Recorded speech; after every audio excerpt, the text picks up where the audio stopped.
La richesse de l'Axel, c'est de réunir à la fois des grandes entreprises, des entreprises de taille intermédiaire, des startups, des associations, de réfléchir ensemble, quelle que soit la taille de ces intervenants, quelle que soit leur logique de fonctionnement, à ce que veut dire la transformation digitale dans leur quotidien et dans leur futur.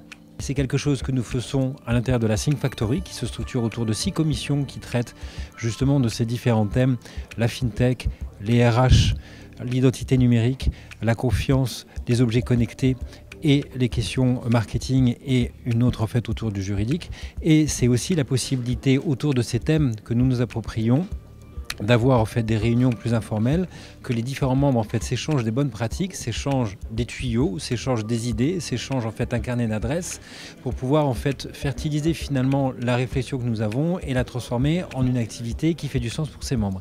Et enfin, c'est une présence auprès des pouvoirs publics de façon à être au préalable, en fait, en amont des projets émanant soit de l'exécutif, soit du Parlement, soit être en réaction en fait, à cette initiative qui peut être prise et donner l'avis d'acteurs, aussi divers soient-ils, sur ce qu'est la transformation digitale, ce qu'elle peut être, ce qu'elle doit être, comment elle peut s'organiser au mieux.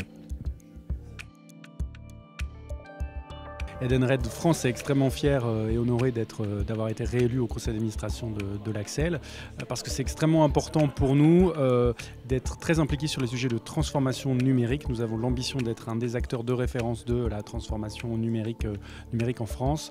J'ai moi-même été co-rapporteur sur l'avant-projet de loi Le Maire sur la République numérique, qui était une initiative innovante, notamment sur le fait qu'elle a permis aux citoyens français d'apporter leur contribution sur un texte qui était encore un avant-projet.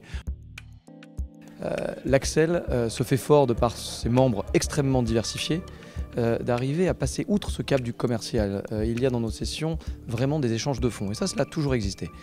Ce que nous essayons de faire maintenant pour évoluer, c'est vraiment de viser l'excellence, comme ces acteurs de la concurrence, en nous confrontant à un public. Nous essayons de redéfinir les travaux et les thèmes traités avec nos membres, à l'écoute de nos membres et avec eux. Nous avons contacté un certain nombre de membres pour qu'ils s'impliquent dans des comités de pilotage ou dans la présidence de nouvelles commissions ou d'existantes si certaines sont amenées à évoluer, pour vraiment prendre en main. Ce n'est pas juste quelques heures, c'est effectivement beaucoup de travail pour faire un succès pour l'Axel et pour l'écosystème. Oui, je suis un nouvel et heureux adhérent de l'Axel. Ma première impression, elles étaient à la fois intéressantes et chaleureuses.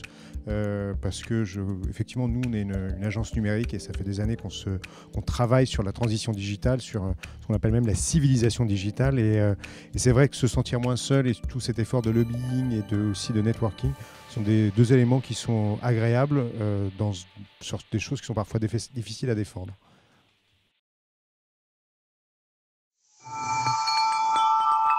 People matter, results count.